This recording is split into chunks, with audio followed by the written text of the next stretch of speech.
Earthquakes. The big one could keep you shaking for over 8 minutes.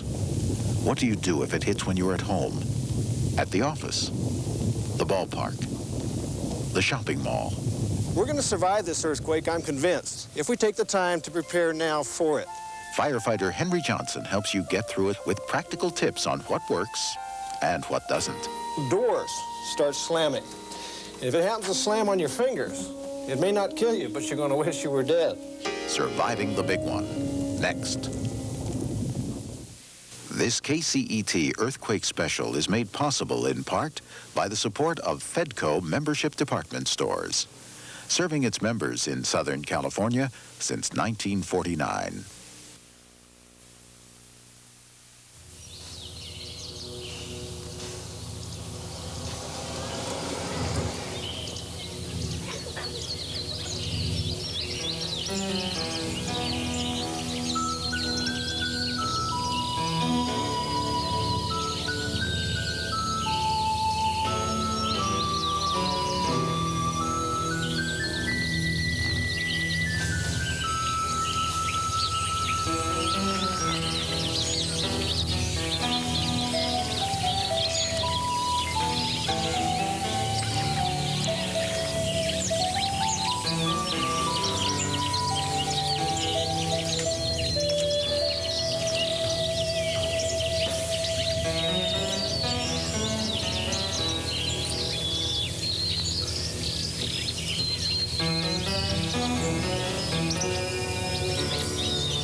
This is Parkfield, California, a little town just northeast of San Luis Obispo that sits right on the San Andreas Fault.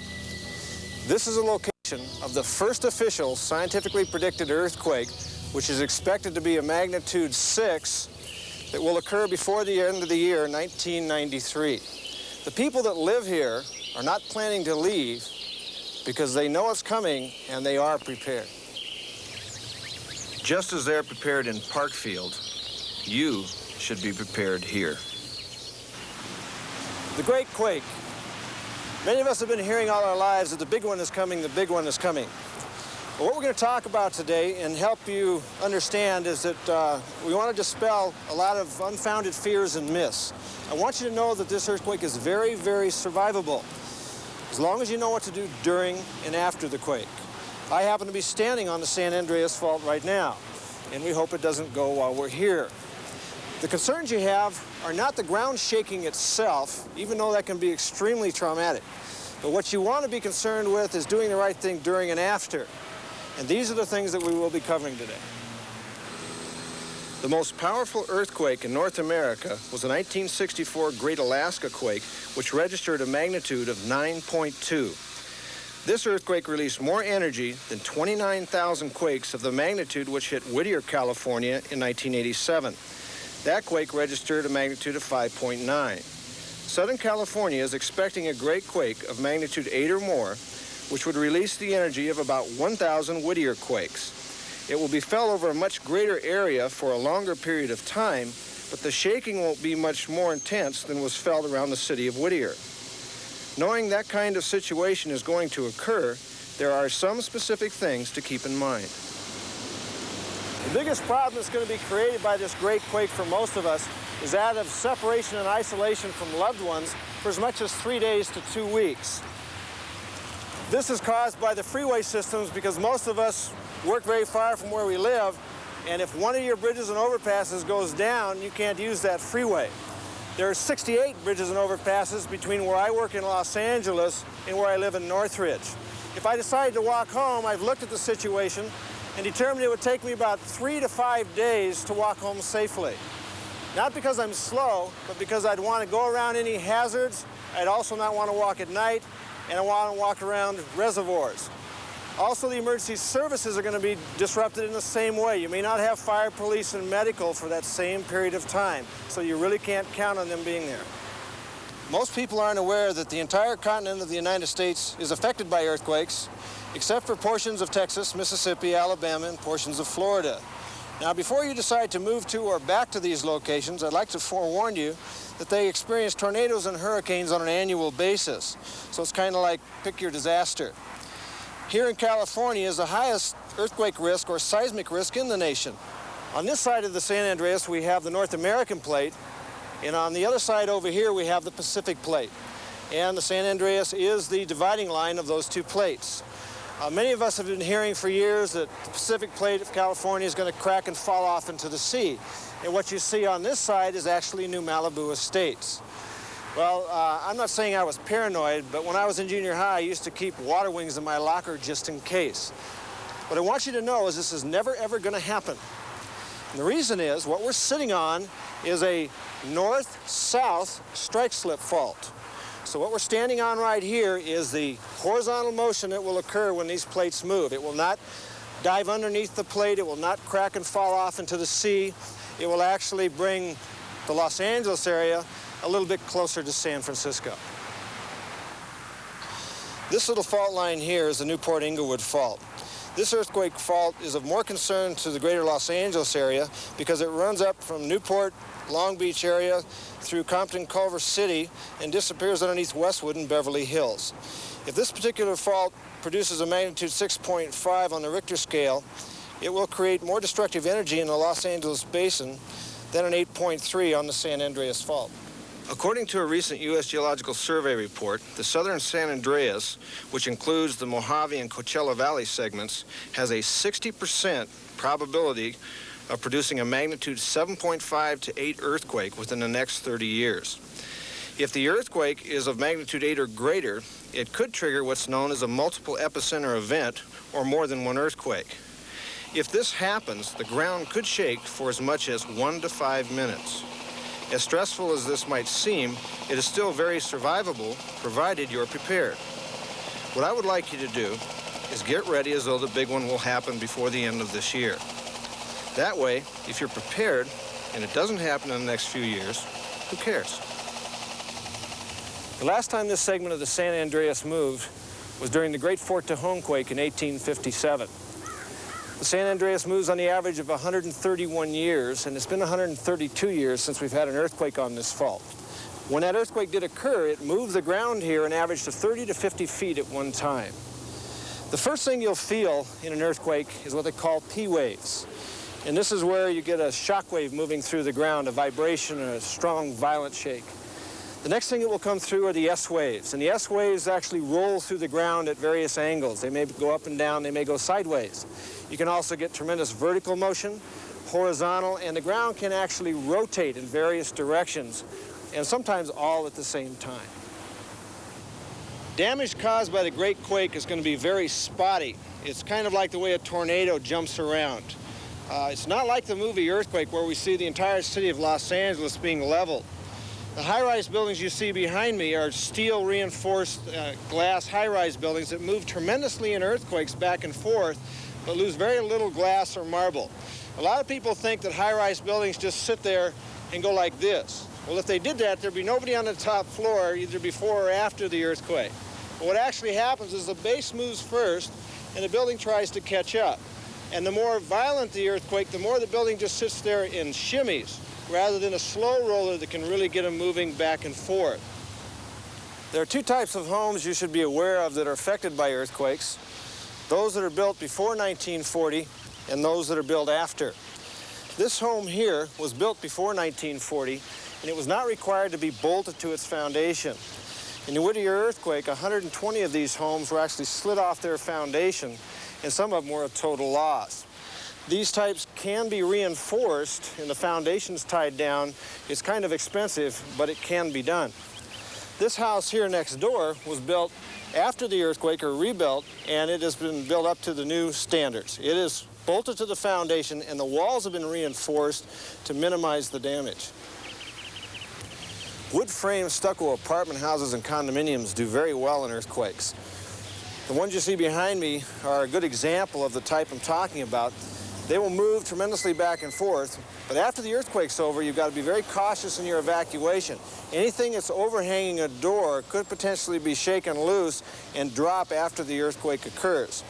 Another type of building that is a great concern is an unreinforced brick apartment house like you see here. These will stand after an earthquake because of the wood frame structure inside, but what happens is that the walls tend to fall away, and a lot of people in past earthquakes have been injured and killed as a result of these bricks coming off as they're running outside. So what you want to do is go to inside walls and stay there to the interior of the building till the earthquake is over, and then you go ahead and evacuate with caution. If you live in a mobile home park, remember, mobile homes are mobile. During the earthquake, they can start bouncing around unless they're tied down and secured. If you're in a mobile home, ride it out, protect yourself as best you can. If you're in bed, to stay there. After the shaking's over, remember, things will be all over. Put on your shoes, evacuate with caution. Once you get outside, stay clear of the mobile homes and trailers. They may bounce around in aftershocks, and if you can, shut off the utilities, then at that time, do so. I'm here in Alaska, where in 1964, March 27th at 5:36 p.m., the Great Alaskan Earthquake began. This earthquake originally was considered to be a magnitude 8.4 to 8.7, which has since been reevaluated and was considered a magnitude 9.2. There were a total of 115 fatalities from this earthquake, which were from here in Alaska all the way to California. There were 11 who died in Crescent City and 4 who died in Oregon. But here in Anchorage, the total fatality was only 9. Amazingly small for this giant quake that hit this area. The duration of shaking of this earthquake has been determined to be 4 minutes and 25 seconds to 7 full minutes. Some areas it shook even longer. Now you can imagine shaking continually going on and on. I talked to a woman who was here in Anchorage in 1964, and she lived in this community called Turnagain Heights, which is just behind me, off to the left there. This portion of the city actually began to sink down and walk towards the sea. Over 200 homes ultimately were lost in this area, and her home was in this area.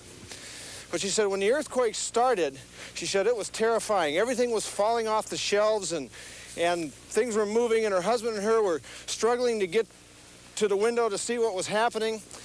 And as the ground continued to shake, they kept looking at their watches, you know, when's it going to stop? When's it going to stop? 4 minutes, 5 minutes went by. She said after 7 minutes, her husband and her looked at each other and said, it's never going to stop. And she said we went from complete terror to actually completely bored. And they went back and sat down on their sofa and just kind of rode it out for the final few minutes. The thing to remember is that the people who went through this massive quake, which was North America's worst ever, survived it. And that's an important lesson for us. This is 4th Street in downtown Anchorage. This is a location during the '64 earthquake where the ground settled down about 18 to 20 feet. The thing you got to remember is that earthquake took 7 minutes to shake this area, and it was that long for the area to settle down. There were no serious injuries or fatalities at that time, but something devastating immediately occurred. It instantly disrupted shopping. There was a gentleman down in this area that was able to film during the earthquake, and the interesting thing to see is that the wood frame structures did very, very well. Even though they were damaged beyond repair, they did not collapse, and the area was very survivable. In fact, the rest of the businesses in the area had little to no damage at all. It was late afternoon on March 10th in 1933 when the Long Beach earthquake occurred. It was a magnitude 6.2 earthquake, and in this field there once stood a theater, which in the rare footage that you're looking at was damaged as a result of that earthquake. There were about 120 people that died as a result of the Long Beach quake. Most of them died in their attempt to run out of unreinforced brick buildings during the earthquake. As a result of this and the damage that happened to the schools in the area, we brought about in the state of California the Field Act, which required us to reinforce our school buildings and also many of the other buildings in our communities. We're here in Sylmar in the San Fernando Valley, where in 1971, about 6:01 in the morning, we experienced a 6.5 earthquake that caused a tremendous amount of damage and cost the lives of about 58 people. At the VA hospital not far from here, we had a total collapse of one structure that was built in 1928, and 52 people died. Here at the Olive View Medical Center, they had tremendous damage. 3 people died at this facility. 2 were on life support systems when the power system failed. And 1 was an ambulance attendant who was running outside during the earthquake and was killed when he was crushed under the parking structure.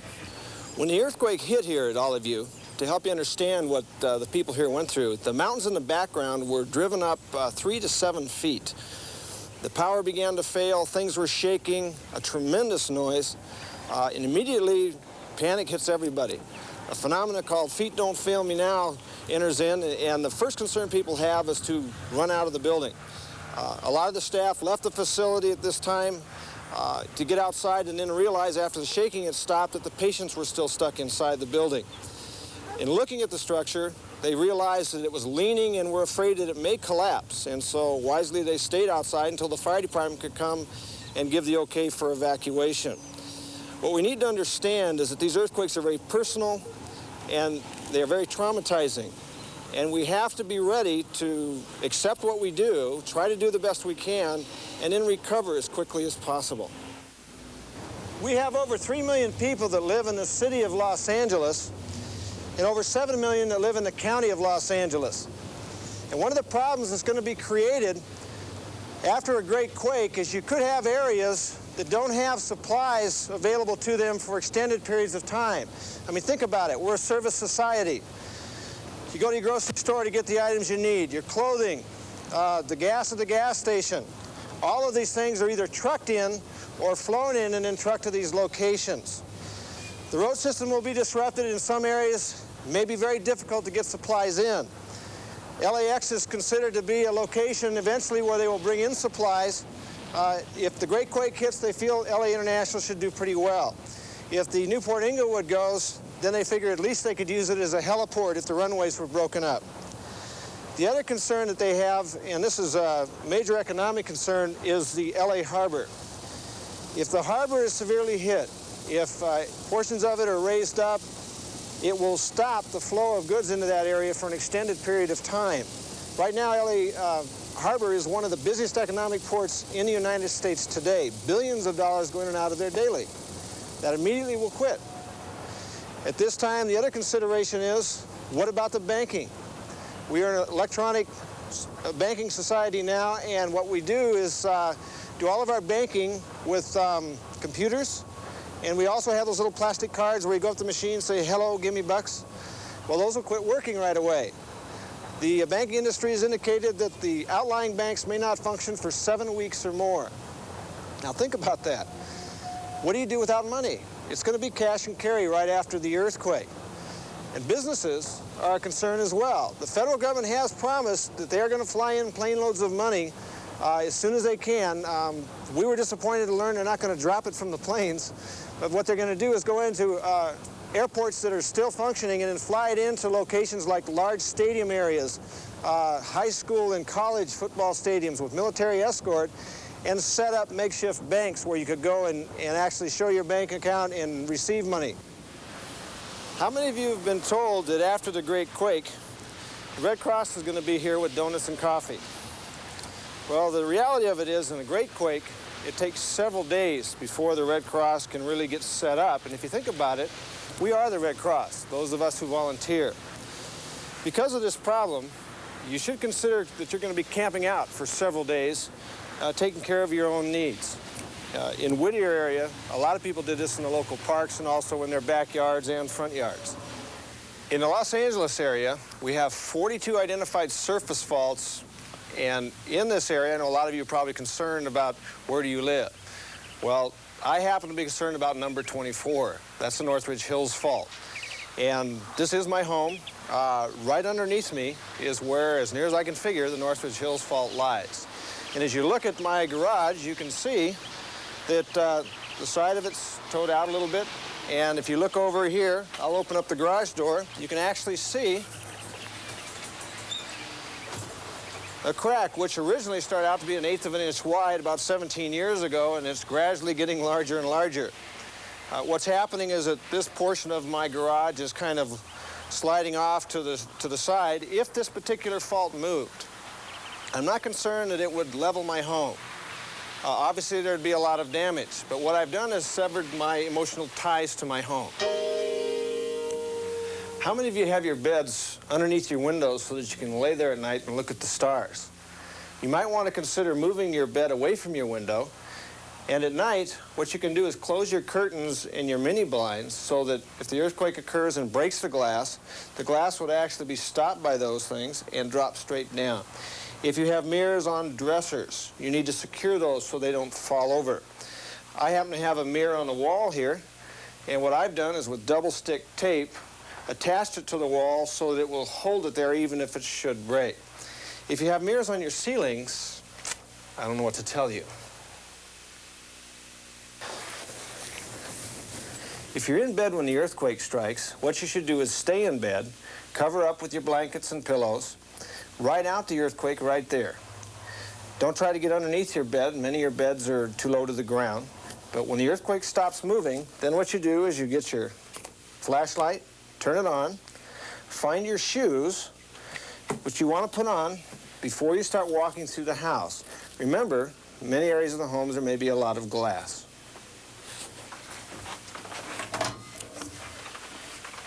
A good place to keep your supplies in your home is in a closet area like this. The closet has very close bearing walls that do very good in earthquakes. Wood frame, stucco construction like apartments, condominiums, single-family homes have a lot of these areas. Try to pick an area close to a doorway where you can get into it shortest distance to get these items out. But as you look at this, you can see I have extra sleeping bags. I have a little portable toilet with a little shelter area for it in case our toilet doesn't work or the house can't be used for that purpose. You see the plastic bags that we have up here. This is for human waste or other items that might breed bacteria that you have to control. Keep some extra rope in here and also plastic sheeting to put over windows with staple guns so that we can close up the windows to keep the weather out if we need to. Have some heavy jackets and items in here. Also, we keep a pair of goggles in case they have to do any work around glass or anything that could injure the eyes. And very important for you to have filters, dust masks of some kind, so that if you're in an area where there is a lot of dust, one of the biggest problems in earthquakes is airborne bacteria in dust. So this will help filter it out. And also, you can't have enough work gloves on hand. Some other items that we keep in the closet here. I keep a roll of what's commonly called duct tape, and this is used for taping various items. You can tape patches and covers that you may have for shelters. Down here on the floor, you can see we have our little family evacuation pack. It's a little emergency pack. There's enough food and medical supplies and cooking utensils and everything in here for my family of 4 for 3 to 5 days. We keep in here Boy Scout field and handbook, very good for giving you ideas on setting up shelters or whatever you need to do. We keep a little ditty bag with some money on hand so that if we don't have any cash after the earthquake, you figure everything's going to be cash and carry. We also keep in here, and this is very important, that you keep some family pictures so that the family can look at these, especially when some of them may be separated. This really helps psychologically with your earthquake preparedness. And this is a handbook that deals with psychological first aid. These can be gotten a hold of from the Office of Emergency Services. Some of the fire services have these as well. Got some extra little flashlights. These have 10-year shelf life on the batteries, more gloves, and a standard and advanced first aid handbook from the Red Cross. Very good to have. Also in here, we have some other items. Baby wipes. These are food bars for our family. Cooking utensils. Batteries that store for 20 years that you just twist and activate them. First aid kits in here. There's 36 dehydrated meals. And this particular pack is what we use if we're asked to evacuate the neighborhood. We take this pack with us. The only thing it's lacking is water.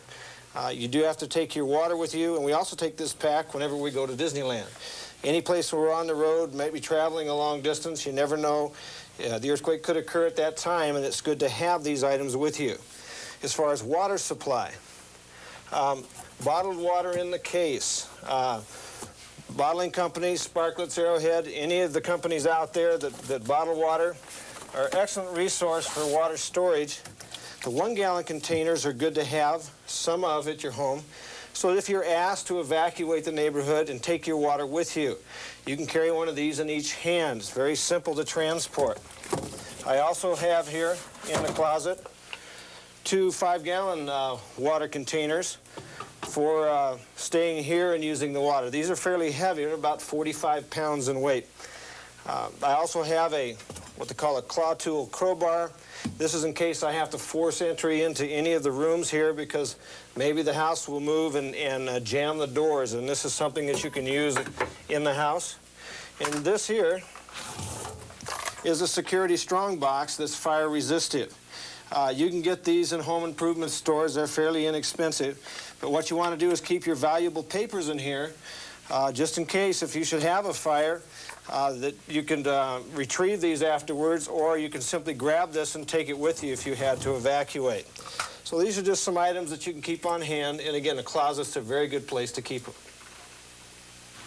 Water companies indicate that we should plan on having water to sustain us for all our needs for at least 1 week period until they can restore services.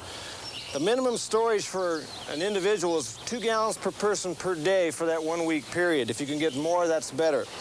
The bottled water we talked about is one way. You can also supplement that. If you have room to store, you can get large water barrels. You can look in the phone book under our earthquake supply companies. But these barrels are 55-gallon drums, and you just use regular tap water. You fill it up halfway, put an ounce of liquid chlorine bleach, fill it the rest of the way, and seal it off. It'll store like this for 6 months, and then you should change it out. But this barrel here is enough for 2 gallons per person per day for a family of 4 for 1 week. My family, I happen to have 2 of them. One of them's to share with my neighbors so that I can get some of the things I don't have from him. If you have a swimming pool like my neighbor does here, don't consider using this water for drinking. You can use pool water for bathing, sanitation, pouring down a toilet to make it work, but you shouldn't use it for drinking because not so much the threat of chlorine, but it's the accumulation of salts and acids. The accumulation of these chemicals in the water, prolonged drinking of pool water by the medical profession has indicated it can create serious kidney damage. So for that reason, you should consider it for those areas of sanitation, cleanliness, and also you could use it for firefighting. Regarding the foods that you want to store for an earthquake, try to stick with the foods you normally eat. Canned foods are good. They store for long periods of time. Many of them have expiration dates. When you go to use the canned foods, the rule of thumb is if it's swollen, don't eat it. If you open it and it smells bad, don't eat it. The priority in eating foods after an earthquake, when the power fails and the refrigerator quits working, you eat the refrigerated foods first, the perishables, the frozen foods second, and then the canned foods last. Remember, after the earthquake, many pharmacies may not be open, supplies may not be coming in right away, so you want to keep on hand at least a 3 to 14-day supply of prescription medications and also an extra pair of glasses. Earthquakes have a tendency at times to change the decor of our apartments and homes. They do this by shaking back and forth and dumping a lot of the things out of our cupboards that we keep. If you want to minimize or prevent this from happening, what you can do is put little, what they call baby latches or locks on your cupboards that have a tendency to catch those doors so that they won't open up. When they do this, it'll keep those items inside, but be very careful when you open up your cupboards again because a lot of these dishes may be leaning against them. Another thing to be concerned about if you're in the kitchen when the earthquake starts. As soon as it starts, get out of the kitchen as fast as you can. You can't cope with the refrigerator and all the items moving back and forth. Another area of concern during earthquakes are objects that sit on top of TVs, counters, and in businesses like typewriters and computers. They can be thrown off of these surfaces during earthquakes or slammed across a room, like an IBM typewriter was in Kalinga in 1983. 40 pounds that went completely across the room, hitting the wall on the other side. A way to secure these items is simply by putting Velcro type products on the bottom of these items and onto the counters that they sit on. This happens to be a Quake grip product put out by Velcro, and there may be other companies out there as well. But these are used to go underneath and between that gap where the feet hold the object off of these surfaces and holds them during the earthquake. You also should be concerned about hanging plants. During earthquakes, these tend to shake back and forth violently. And if they are ceramic pots with dirt in them, they can be lethal weapons. Plastic pots with silk or plastic plants in them might be a better way to go. How many of you are planning to get in a doorway when the earthquake strikes? A lot of us have been taught over the years to get in a doorway and brace ourselves and ride out the earthquake here.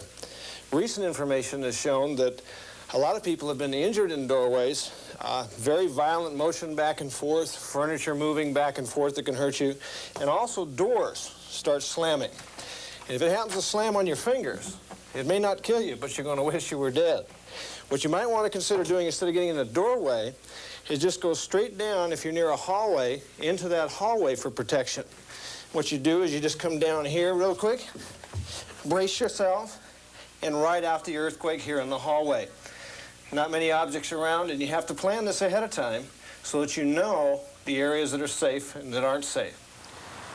If you can afford a gasoline generator, you might want to get one of these to run your appliances. I've got this one to keep the TV working so the kids will be busy. But you can take this, set it outside somewhere where there's good ventilation so the exhaust won't be inside the house. Get yourself plenty of extension cords so you can reach the appliances you want to reach. If you cannot afford to get a generator and you find out your neighbor has one, you might want to get this cord anyways. The gasoline for generators, you can store that and get safety cans to do so, but also a lot of cars in the area, you can get gas from them. One other thing you might want to consider getting for your family in each particular room, especially the bathrooms and maybe the hallway, this particular device is called an emergency or power failure light. And this light is actually a flashlight that is being charged at all times, and when the power fails, the light will actually come on and light up the room. This flashlight can also be taken out and carried with you to find your way about the house. It has a little sensor in there so that the light won't come on when it's light in the room. So it doesn't work in the daytime, but it does work at night. Before the earthquake occurs, you need to be able to identify where your utility shutoffs are and then know how to go about turning those off after the earthquake occurs. You need to find your water input to your house and where the shutoff is. And you need to check these valves and make sure that they're free turning. A lot of these are frozen solid, and so they've got to be there usable by anybody in the family after the earthquake occurs, especially if you're not home to do so. The next utility you should locate is your gas meter. You should purchase either an adjustable or other appropriate wrench to shut off the meter. If you get an adjustable wrench, what you should do is put it in a plastic bag and lubricate it. A lot of times when these are stored outside, out of sight, they tend to rust in a closed position. But when you get your wrench, you want to locate where the shutoff is, down where it comes up out of the ground. And the gas company recommends, along with the fire department, that if you want to check your valve to make sure it's free turning, that you use your wrench, you put it on the shutoff, and you turn it just 1/8 of a turn. Not all the way down, because that'll turn it off. And then turn it back where it was. When you want to turn it off after the quake, turn it 1/4 turn in this position and leave it off until the gas company can restore your service. Now, if you want, you can purchase automatic state-certified gas shutoff valves. These valves are designed, and there's 2 or 3 different types, to shut off your gas if the building shakes enough to cause structural damage and maybe break the pipe connections in the walls. These are not cheap, but it's something that a lot of people are concerned about. If they're not home, it will automatically shut the gas off for them. All our new fire stations in the city are being fitted with gas shutoff valves like these. And it's very important because fire after earthquake is a secondary cause of disaster. And for the fire department, it's our major concern, especially if the winds are blowing. The third utility you want to identify and take a look at is your electrical shutoff panel. You might have fuse boxes, or you might have a panel that looks like this. In apartments and condominiums, you'll find this inside those units, sometimes in the closet area. But when you go to turn off your power after an earthquake, if you decide to do so, and if you have any serious cracks in your building, broken windows, you should shut down the power because there could be surges as a result of power failures in the attempt to get the services back on. Turn your small breakers off first, and then if you want, go ahead and pull your main breaker. When you pull a main breaker like this, a lot of times it will spark, and it can startle you. So you just turn, it's like turning down the water very easily. You just flip these little breakers and then pull the main breaker out. Your water heater is actually a secondary source for drinking water, but it also has the potential of being a tremendous hazard. And the reason for this is that a lot of them are gas or electric units, and if they tend to be thrown or broke loose during the earthquake, they can fall over and actually cause a fire. Many fires in San Fernando and also the Whittier earthquake were caused by water heaters that fell over. What you need to do is secure your water heater, tie it so that it minimizes the movement back and forth, and you also need to make sure that you have a flex hose attached to the gas connection especially, so that if it does move, it has the ability to do so without breaking the gas line. Another important thing to have for your home or apartment is a large multi-purpose dry chemical fire extinguisher. There are different brands out on the market. Make sure when you get one, you get it on sale. But the ABC rating are the common types of fires that this extinguisher will put out, and they can be done safely and effectively. You want to make sure it has a hose, and also on the extinguisher it has instructions on how to use it. But knowing how to use this and when to use it is the most important part. Now, to operate the extinguisher, what you have to do is pull this safety pin out, make sure you've got control of the hose. Now you can squeeze the trigger. You aim at the base of the fire, and you put the fire out. Sometimes these will stick, but just give them a good push. You can see the powder. This will be inside the house, but that's how you go ahead and put out your fire. How many of you have pets, and how many of you are going to be concerned about your pets after the earthquake? I mean, if you're at work and there's nobody home, who's going to be there to take care of Fluffy? You might want to check with your neighbors to come over. I talked to one guy the other day, and he said, I've got the problem solved. My dog, I lock him up on the back porch, and in a closet, I have a bag of food that's opened up. When the earthquake hits, the door flies open, the bag hits the floor, he eats for 2 weeks. As far as your pets, you have to make sure you've got plenty of supplies for your pets so that if you are at home, they have what they need. If you don't have this, I mean, after the earthquake hits, Fluffy's going to look at you differently. How many of you have earthquake insurance? A lot of people have asked over the years, should we get it, shouldn't we get it? It's expensive. A lot of the insurance companies require 10% deductible. Some reports have indicated that the insurance companies are about $22 billion short of their funded liability for insurance in earthquakes. I think it's something that really should be considered. The situation comes to mind here in Whittier, where a man I know of, his home was totally destroyed by the earthquake on October 1st. Now, it didn't fall down, but it was pulled apart in several places to where it caused $148,000 worth of damage. The swimming pool was cracked. The place was a mess. He ended up having to pay $14,800 damage, and the insurance company picked up the rest. So as far as it being valuable, it is. You do need to make sure your policies will cover what you want: fire, flood, fires due to outside force, a neighbor's house burning, also aftershocks. Check on that as well. But it's something that you really should consider if you want to rebuild in the area that you live. In the office where you work, or any place that you spend a lot of your time, take the time to evaluate the situation around you, see where there might be a safer area that you may choose to go to when an earthquake begins. A lot of times you have that time to do so. If you happen to be near windows, If your windows don't have the protective coating on them, these can be extremely dangerous. So you've got to consider either moving away from them and finding shelter during the quake in case they should break. But if you cannot get away, a lot of us have been taught over the years to drop and cover, the old nuclear drop drill, where you get down like this and you stay in that position during the earthquake. Well, you can imagine the building moving around. How long can you balance on your knees with the building pitching and bucking around? What you should consider is a drop, cover, and hold, where you get underneath, and any way you can, you hold on, and it's very awkward in these desks. You have to take the time to see if, in fact, you can accomplish this or not. You may end up just being able to hold on and get near the desk below the top of the level so that you don't have anything hit you in the head. But to ride that earthquake out and protect yourself as best you can is something that you need to do before the earthquake so that you can respond when the earthquake hits.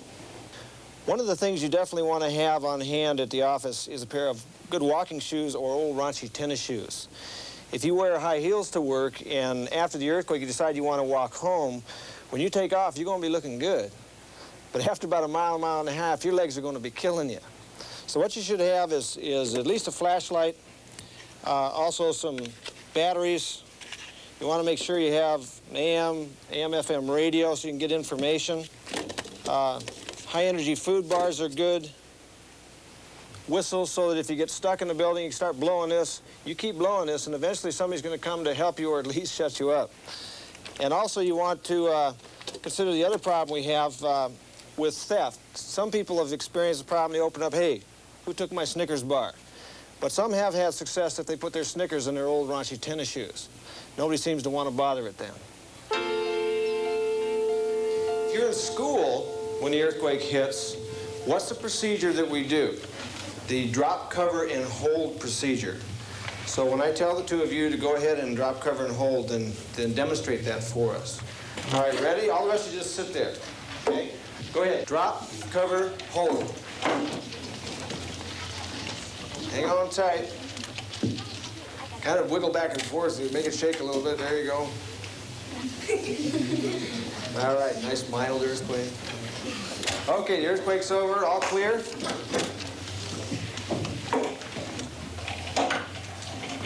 Very good. Okay, now, are we all ready to do this? Yes. Ready? Drop, cover, hold. All right, the ground's shaking back and forth. Hang on. The tables are moving. Can you feel them moving? Shaking, shaking. There you go. Keep it up. Very good, very good. Okay, the earthquake's over. All clear. How many of you remember hearing about rumors of death and destruction that were going around immediately after the Whittier and San Fernando quakes? Well, many people, especially children, heard these rumors and believed they were true. It is very important to warn young people not to believe any quake rumors they may hear.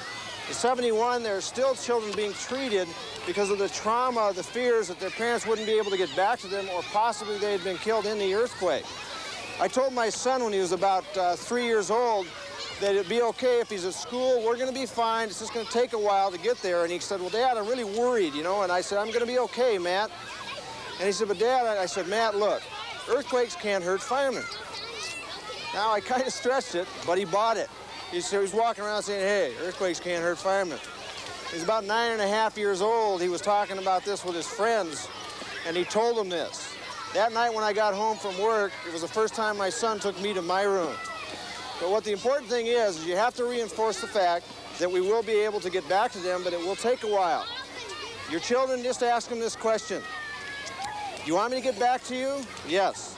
You want me to get back safely? Yes. Then it might take a while. It might take 3 days to 2 weeks in some situations. They won't like that, but they will hold on to that hope and wait for you to come.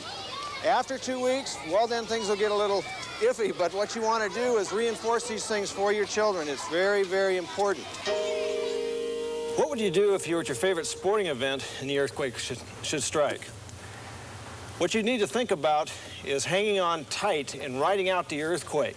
The stadiums themselves should do very well, but the problem you're going to have is with the people that are in the stadiums.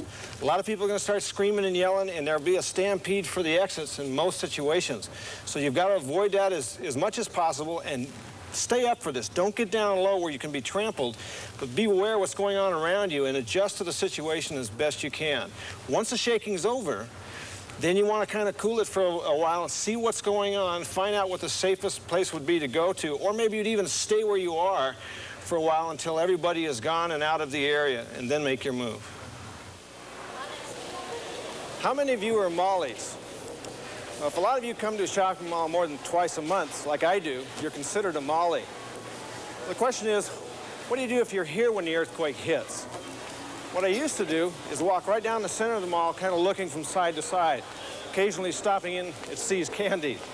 Well, now what I do is I walk very close to the side of stores, whether it be down here or up on the upper level, because the scientists indicate that when the earthquake comes, we'll hear it first.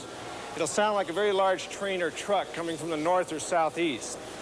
When you start to hear something or feel any motion at all, what you want to do is duck inside the first store you can as far as possible.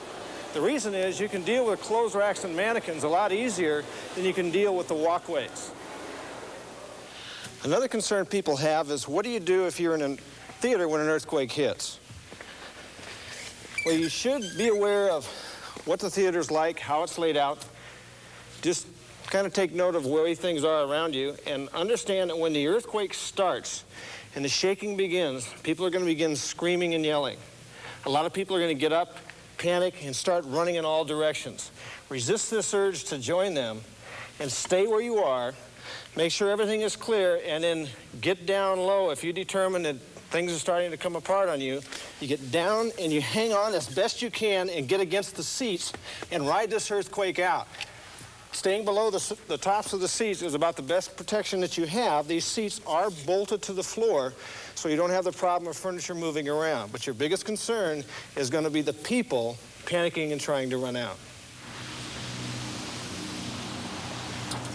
How many after the earthquake are going to want to make a phone call to find out how your loved ones are doing? One of the things you need to remember that when the earth shakes, a lot of the phone receivers are going to be knocked off the hook. They'll be hanging free. And the phone company can only handle about 10% of the phones being off the hook at one time, and then it automatically shuts down. What you want to do is put phones back on the receiver as soon as you can. It's going to be exciting, and you may not be able to do that right away. But as soon as you can do so, it'll help the phone company reestablish the service. Now, intercity and interstate communications are probably going to be disrupted the longest, some areas more than others. But out-of-state phone communications is going to be established as quickly as possible, and also emergency phone systems.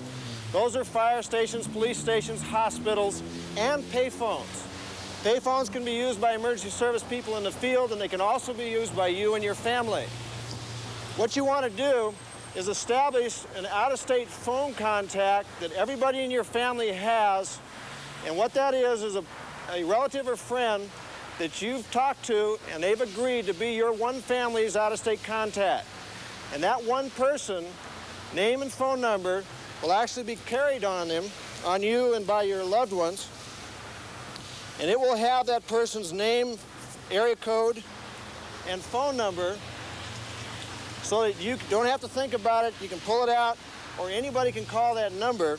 Kids should have a number like that taped inside their lunch pails and notebooks. You should carry it in your wallets. Babysitters should have it. Anybody you want to get information about should have that one person's name and phone number on them at all times. The reason you want this one person to be your out-of-state phone contact is so that everybody in the family that has that name and number can call that person, tell them how they are, and even find out how everybody else is doing over a period of time. Also remember this, you want to keep some change with you, because that phone call, you're still going to need to initiate it with that 20 cents. If you're in the car when the earthquake hits and you're driving down the freeway, you might experience it rocking back and forth. It feels a little funny. A lot of people October 1st thought they had flat tires. But what you want to do is look at light poles and things like that to see if they're moving. If they are, pull over to the side of the road cautiously and stop. Don't stop under overpasses or on top of bridges, and wait out the earthquake. Just ride it out. It's a safe cocoon. It's got rubber tires and shock absorbers. When the earthquake stops moving, don't get out and start looking around, because the aftershocks could cause vehicles to bounce together, and you could be seriously injured or crushed by another car next to you. So stay in there, listen to your radio, turn on one of the news stations, find out what's happened, get a good idea before you do anything. After sitting there a while, you'll find out whether or not you should proceed or if there's any problems with the freeways. If it's determined that this is where your car is going to sit for days or longer because the freeway overpass is down somewhere up the road and you can't get out of here, before you take off, take note of what you've got to do. You should leave a note in the car saying who you are, what your plans are, and give an address where your destination, where you're trying to get to. I would suggest not trying to go too far from here. When you get out of your vehicle, check around.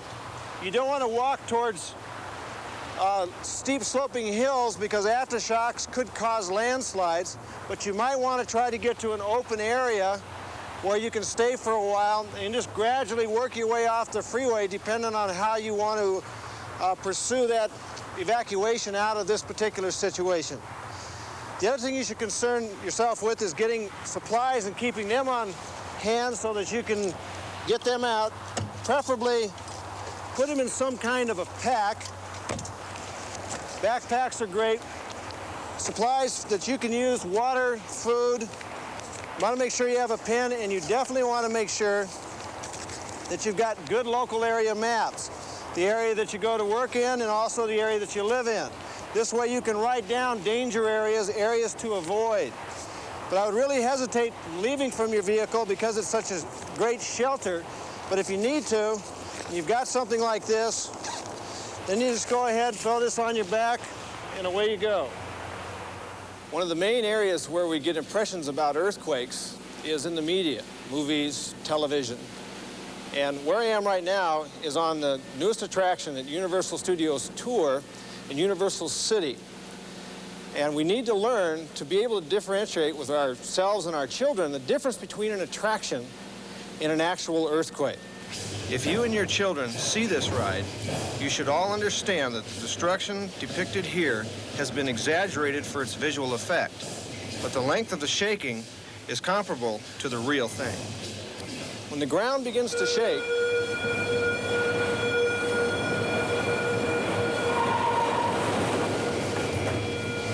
as you can see, it's very exciting. And this continues for about 1 minute and 45 seconds. It's something that you need to really take the time with your children and explain to them that this is entertainment and the difference between this and a real earthquake. The 8.3 great quake that we are expecting here in California is very, very survivable. If you understand and have the opportunity to experience the motions, you'll have a defense mechanism that you can use. But be very careful with the small children. You need to help them understand this, and you may have to take a little bit more time with them. Some final thoughts. Don't forget to protect yourself during the earthquake and cover up if need be. Stanford Psychology Department was asked, what can a person do to deal with the psychological trauma of an earthquake? And this is what they suggested you do. When the earthquake starts, get down, brace yourself, get ready to ride out the earthquake, snap your fingers and command the earth to stop shaking. And they say do that for the duration of the earthquake. Just stop it, stop it. Now just think about that. 4 minutes later, it's going to be, oh, please, stop, stop. But when the shaking's over, acknowledge that you stopped it and say, okay. When you go to talk to your children about this, a lot of people have started using what are called earthquake buddies. Earthquake buddies are simply stuffed animals that the children use to talk out their fears after an earthquake occurs. A lot of kids have them in their school kits, and the idea for the little ones is that they can go and talk, you know, boy, Fuzzy, that was really scary, wasn't it? Don't forget, one for the boys and one for the girls. But this is very important. The other thing is for adults. It's important for adults and children to give each other a hug and say, hey, we made it, it's okay. I've told my wife this is part of preparedness, but she still doesn't believe me. We've covered a lot of information in our program, but if you'd like to get more information, we do encourage you to contact your local fire service, disaster preparedness coordinator in your community, or even the Office of Emergency Services. We also encourage you to possibly purchase or get a hold of an earthquake preparedness handbook like these. They're excellent publications for you to sit down with your family and prepare. You can also contact your local government agencies to see what brochures and handouts they have available for you. And we do encourage you to go to your local library and check out various books on earthquakes and earthquake preparedness. The more you learn about earthquakes, the better it is for you and your family to be able to cope with the event when it occurs. Lastly, if you'd like to get a copy of this program to share with your family or neighbors, you can contact KCET by calling 1-800-228-KCET. That's 1-800-228-KCET. Take the time now to share this information with your family. I'd like to introduce you to my family. This is my wife, Elaine. This is my daughter, Kristen. This is Shadow, who played Fluffy. And that's my son, Matt, over there on the end. And this is Maui, our cat. Remember, the whole reason that we want to be involved in preparedness is our families. We want to try to get to them. That should be your first priority. But you want to do it safely. What I do is remind my family about once a week, if the earthquake should hit, what are we going to do? And the kids usually respond, okay, Dad, if we're at school, we'll stay there, we'll be cool. If you're at work, you'll be cool. And if Mom's at home, she'll be cool. They're into cool right now. But eventually, we're going to, through the out-of-state phone contact, be getting back together. I shared this information one time at a family function about earthquakes, and it took me about 3 hours. And when I got done, everybody said, hey, that's great, Henry. I haven't been invited back to a family function since. I don't think it's because they don't believe me, but every time they see me, I remind them of the earthquake and the fact that they've done nothing about it. One last thing I want to share with you is this. If you don't start doing something within the next 24 hours from the time you see this program, you're going to slip back into your old lifestyles, indifference, and when the earthquake hits, it's going to drive you crazy. You're going to know what you should have done and didn't to help you and your family. Just start the process. Sit down with your family and discuss earthquakes. The more they know, the better. Let them know what your plans are. Set up your out-of-state phone contact and start getting the water. We're going to survive this earthquake, I'm convinced, if we take the time to prepare now for it. I know a lot of you may not like the fact that I shared this with you, but aren't you glad I was honest? And if you really take this to heart, we're going to make it through this.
This KCET Earthquake Special is made possible in part by the support of Fedco membership department stores, serving its members in Southern California since 1949.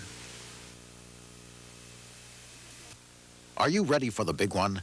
Let Henry Johnson of the LA Fire Department help you and your family prepare for the coming great quake. Order a VHS copy of the KCET production, Surviving the Big One, available for only $24.75. Call 1-800-228-KCET or write KCET Home Video, P.O. Box 310, San Fernando 91341. Please enclose a check for $24.75 made out to KCET Video.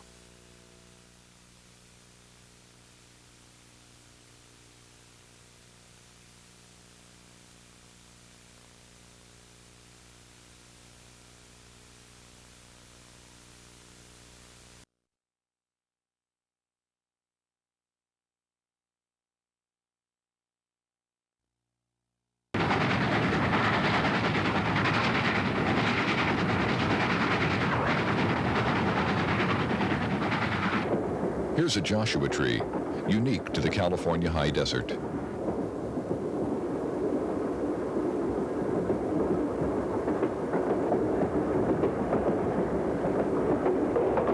Sunset finds our train near Hesperia, heading out toward the big desert.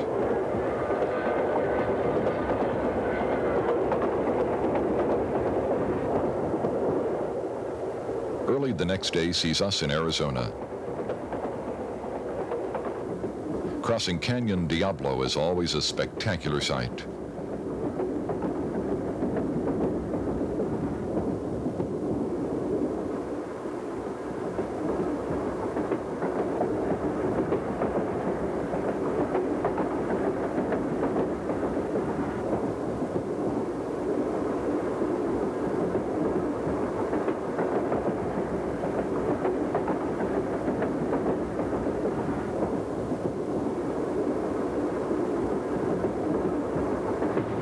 Off the main line now, we climb the branch toward the Grand Canyon north of Williams.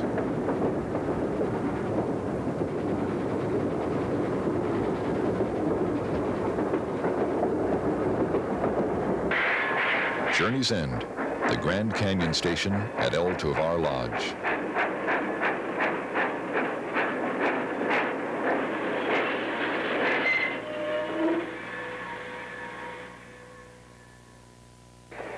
Of course, Jerry didn't always confine himself to the mainline railroads. This footage is so rare that it just had to be included. We're now up on the Mount Tamalpais and Muir Woods Railroad, a unique tourist line that starts at Mill Valley and then climbs its way to the top of Mount Tam, north of San Francisco.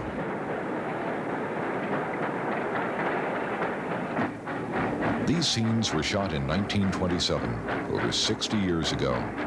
We see the Mount Tam Shea engine number 4 in action.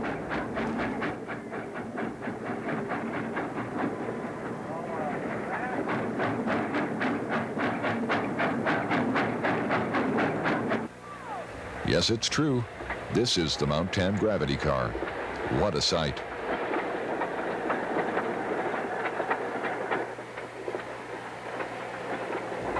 Tourists ride to the top behind steam power.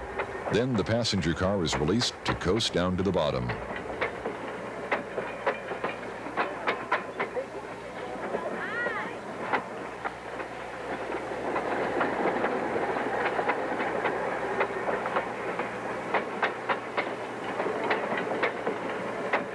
Finally, a leisurely walk in the redwoods to end a perfect day.